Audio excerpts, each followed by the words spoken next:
Hi everyone, welcome to my channel. So in this video, we'll be talking about resting membrane potential, which is very important part of topic of general physiology. If you want this video in Hindi, you can visit my Physiology Health channel and you can see all the videos available there. So resting membrane potential. So this topic is very important. We have to actually understand because our whole physiology is dependent on action potential, which is kind of communication between various cells.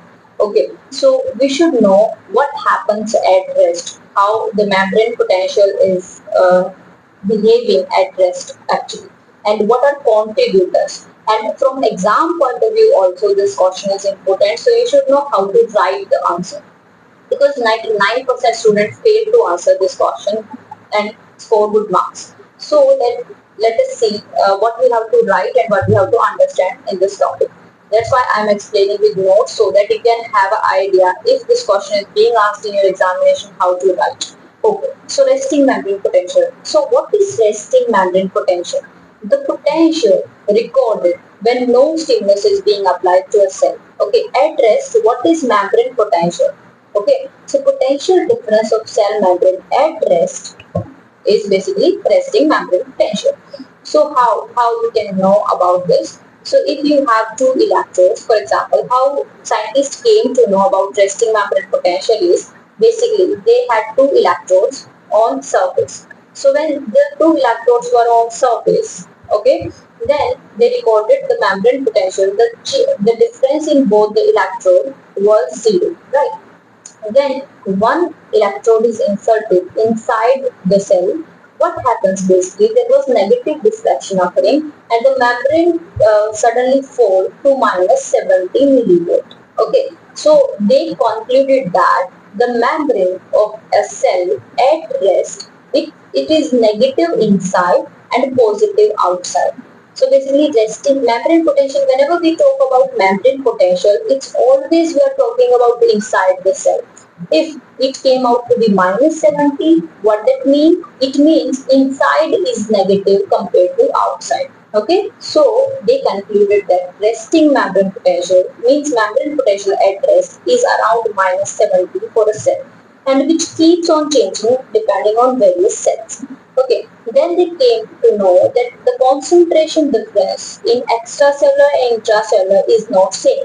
So even ionic differences exist. So there is more sodium, more calcium outside in extracellular food. An ionic concentration of chloride and bicarb is high extracellularly. Inside the cell, there is high potassium concentration and more phosphate and proteins when we talk about anions. Now the question is how membrane potential is generated. So we have various composition of cations and anions across a semi-permeable membrane. You can consider this is a membrane of cell. So you can consider one surface is extracellular surface and one is intracellular surface. Okay, so basically extracellular and intracellular. For example, just assume this is a semi-permeable membrane and this is solution 1 and this is solution 2. Okay, because it is just mimicking the condition of a cell membrane, right? Having extracellular solution and intracellular solution separated by a semi-permeable membrane. Semi-permeable means it is a selective permeable, like it doesn't allow every ion or every particle through, but selectively it allows some or rest it will not allow. Okay, so what happens basically? There are various cations and there are various anions in one solution. So in one solution, mostly if the number of cations and anions are equal, right? Same happens here. The number of cations are equal to number of anions.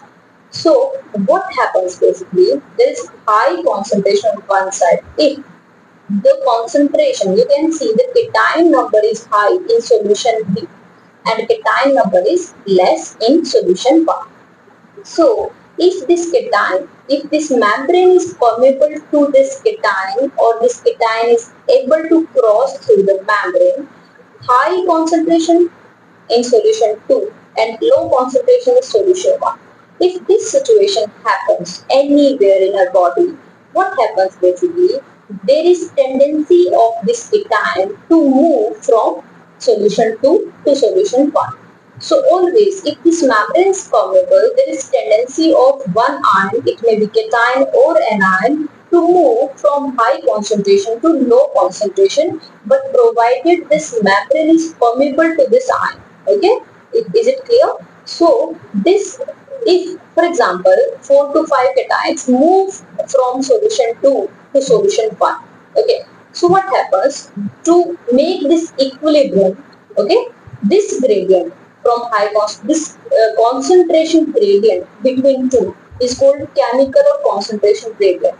The difference in concentration makes the tendency to move this cation from one solution to other, and this gradient is called chemical or concentration gradient. This chemical gradient is favoring the movement of ions from high concentration to low concentration. So this is first point. Okay. What happens basically if this happens? For example, these 4 cation move from this concentration to this to make an equal number of cation. If this happens, just assume if this happens, cation move here, okay, but anion are here more, because previously the number of cations and anions were equal, but if 4 cation moved to other solution, there is more negativity increase, right? More charge of negative increases here, right?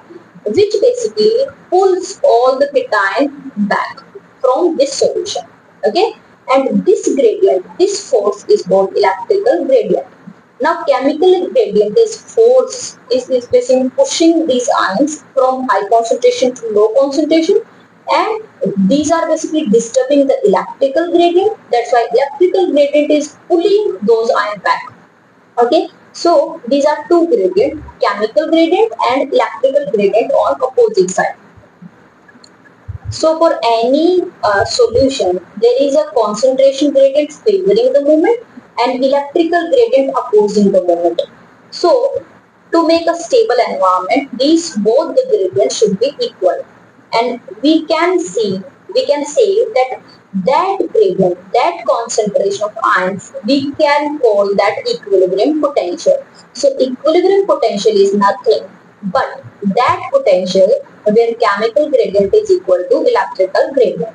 Fine. This concept was given by Nernst, giving Nernst equation, and using Nernst equation we can calculate the resting membrane potential. We'll see that, but what is basically affecting these ions we should know. So this concept is given by Gibbs donnon equilibrium. Gibbs donnon, they are the scientists which gave the concept of movement of ion, what basically can influence that. They stated that the presence of non-diffusible ions mean across the membrane, across the semi-permeable membrane, there are some ions which can't cross the membrane. So we call them non-diffusible ions.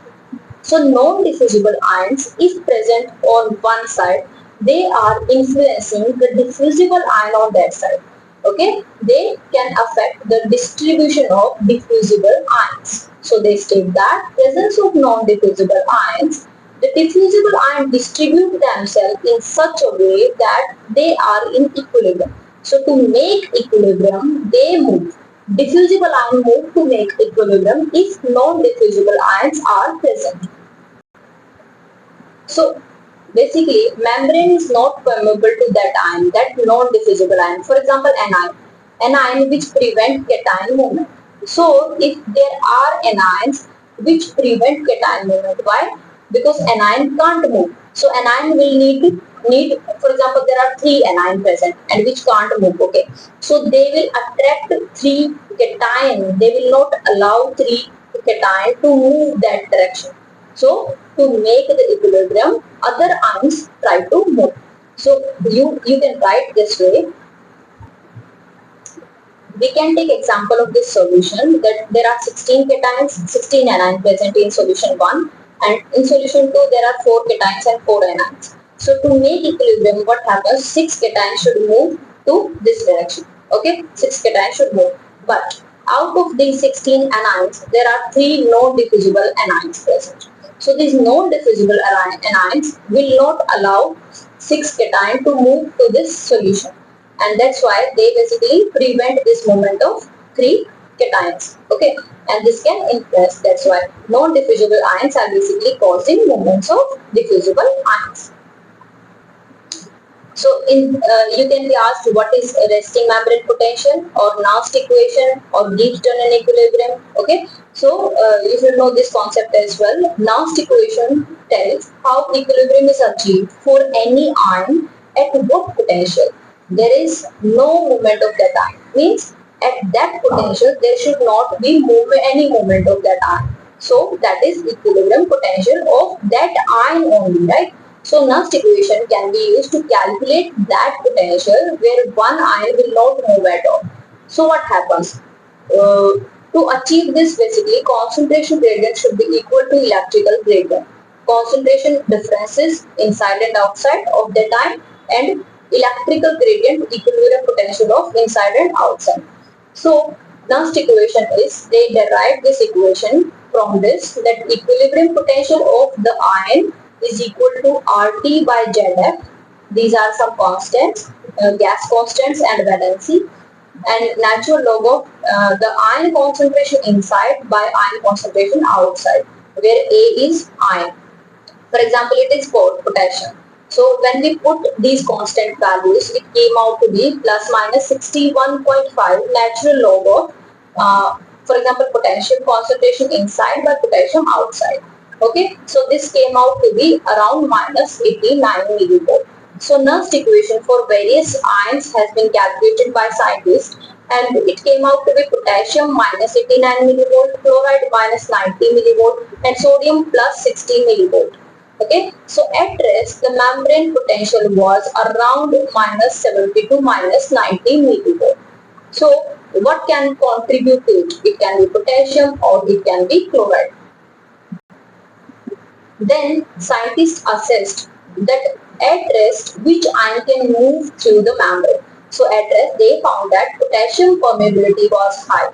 So they concluded that the potassium contributes to resting membrane potential and sodium contributes to depolarization. We'll discuss this point later in action potential. So resting membrane potential contributed by many ions should be calculated, because it's not potassium which is present inside the cell. So there are various ions present in various cations and anions. So we should know that the concluded resting membrane potential, who contributes, who all collectively can contribute to resting membrane potential. So we should take all ions together into consideration and then calculate. So at one time we can calculate which ion collectively contribute to current potential. Nernst equation give only equilibrium potential of one ion. So Goldman Hosgkin scientists, basically they gave one more equation which we call Goldman Hosgkin Cards equation, which help us calculate contribution of all the ions present at one time. So this was the equation where membrane potential shown by Vm, RT by F, Z we can't have because Z was valency. Natural log of having some constant for each ion, and the concentration of say potassium outside by the same constant into potassium inside. The same, this is permeability constant for every, because permeability is not same for all the ions. That's why we need that constant here, and we can put all the ions whatever is present inside and outside, and we can calculate collectively using this equation the equilibrium potential. So just to conclude and just to see what you will write in exam after explaining this, you will write this, you will summarize this point. This is really important to write, okay. So what are causes of resting membrane potential? First you will explain what is resting membrane potential. It's inside negative and outside positive.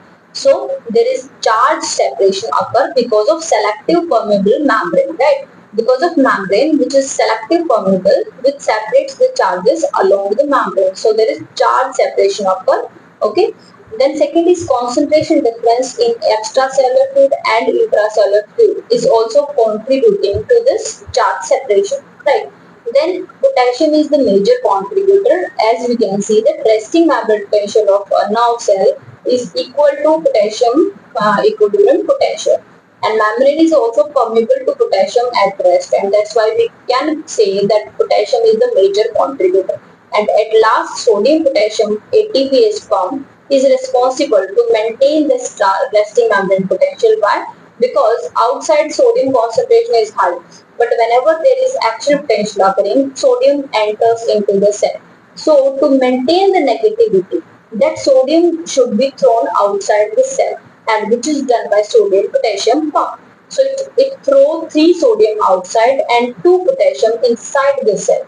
Okay, that's why making more negativity inside, which is basically contributing to resting membrane potential being negative inside. Okay, this is very important, which maintain the negativity inside after every action potential. Okay, so this is all about resting membrane potential and how you will write the answer. I hope you will understand how basically you will score the marks, and you will see you have to actually start showing the concept of resting membrane potential. What is resting membrane potential? How basically charges are separated. This point you can say, showing the chemical gradient and electrical gradient opposing each other. You will just point out the nernst equation, the Gibbs equation, okay? And then you can conclude saying causes of resting membrane potential. So this is all about resting membrane. Thanks for watching. Bye bye.